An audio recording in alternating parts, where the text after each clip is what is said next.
निकले हुए थे और हरियाणा में एक उपचुनाव हुआ था, उदाहरण हमारे सामने है। केजरीवाल को घूम कर इन्होंने कांग्रेस के खिलाफ वोट देने की बात कही थी, लेकिन फिर भी वहां से उपचुनाव में कांग्रेस जीत गई थी। तो बाबा के कितना असर होगा ये तो देखने वाली बात होगी। आशीष जी हमारे साथ बने। आशीष जी, आपका आखिरी कमेंट, बीजेपी ने स्वीकार लिया, क्या आपको लगता है बाबा जिस भाषा का इस्तेमाल कर रहे हैं उनकी साख पर बट्टा नहीं लग रहा है?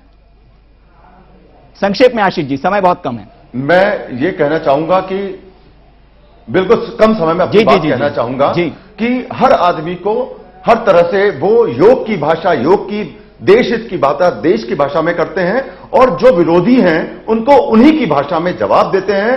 वो एक ऐसे शख्सियत हैं जो देश में प्रयास कर रहे हैं नई चेतना की और नए दौर की शुरुआत करने में। जो लोग इस देश में जी की इस तरह की बयानबाजी से कितनी नई चेतना जाती है देखेंगे हम। विजय वर्गीय जी, समय कम है, माफ करिए आशीष जी, समय कम है। विजय वर्गीय जी, आपकी आखिरी प्रतिक्रिया, क्या बाबा रामदेव के इस पूरे आसन जो सियासी आसन है इसको बीजेपी को फायदा होगा? मेरा निवेदन ये है, लोकतंत्र में जी नहीं, लोकतंत्र में राजनेताओं की जिम्मेदारी बहुत ज्यादा है जी। कांग्रेसी मित्रों से निवेदन है कि बाबा रामदेव के प्रति अच्छी भाषा का प्रयोग करें तो बाबा रामदेव की भाषा अपने आप ठीक हो जाएगी, उसमें कोई देर नहीं लगेगी। लेकिन अगर आप उनका दमन करने के लिए, उनको अपमानित करने के लिए गलत भाषा का प्रयोग करेंगे तो किसी भी वर्ग के साथ ऐसा करेंगे, जवाब में आपको वैसी ही बात मिलेगी। जी जी दीपक जी, सियासतदानों पे बहुत बड़ी जिम्मेदारी है। राजा जी, आपकी आखिरी प्रतिक्रिया, जिम्मेदारी बाबा रामदेव उठाने की कोशिश करें, आखिरी प्रतिक्रिया जल्द से। मैं साफ कहना चाहता हूं, हम बाबा बैरागी नहीं हैं, हम राजनीति कर रहे हैं, सियासत कर रहे हैं, और सियासत के अंदर जो सामने वाला जैसा आदमी होगा उसके साथ वैसा व्यवहार होगा। और रामदेव जी यदि संत हैं तो उनको संत को सिखाने का काम करना चाहिए।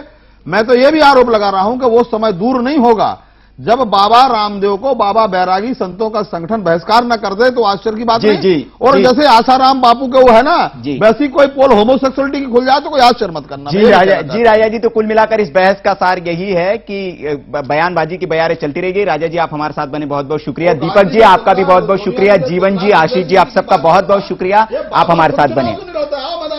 तो कुल मिलाकर आज की बहस में यही निकला कि बयानबाजी की बयार चलती रहेगी, कांग्रेस भी अटैकिंग मोड में है, बाबा भी अटैकिंग मोड में है, लेकिन चुनावी बयार में जो बाबा का सियासी आसन है, क्या ये पूर्णाहुति तक पहुंच पाएगा, पूरा आसन हो पाएगा, ये चुनावी बेला में पता चलेगा। और बीजेपी के लिए आसन बीजेपी के पक्ष में जाएगा या फिर किस दिशा की ओर जाएगा, ये देखेंगे। अभी फिलहाल इस पेशकश में इतना ही, दीजिए इजाजत, नमस्कार।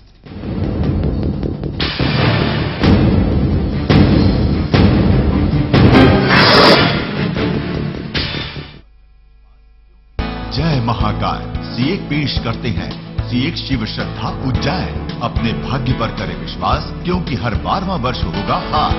25 से 40 वर्ष के आयु वालों की आय के लिए अत्यंत उपयोगी। धर्म का धर्म, आय की आय। संपर्क करें 8889922244, FB @CX Limited, YouTube @CX Limited।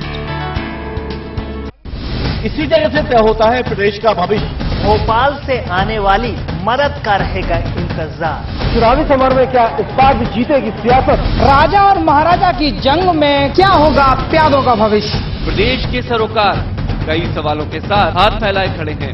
Madhya Pradesh से हर पल की खबर। खबर भारती, सरोकार आपसे।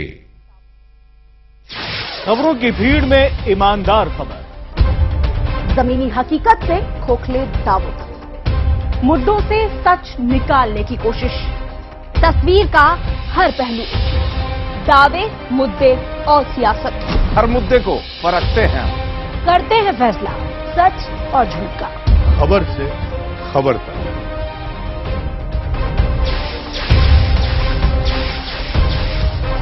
खबर भारती, सरोकार आपसे।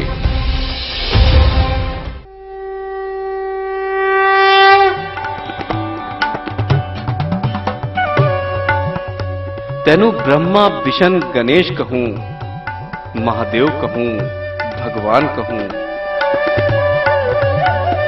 बलदेव जसोदा नंद कहूं,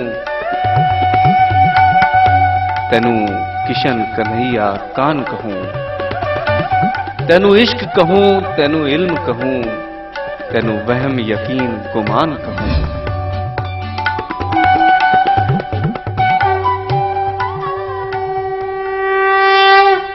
देखिए दर्शन रविवार सुबह 6 बजे सिर्फ खबर भारती पर।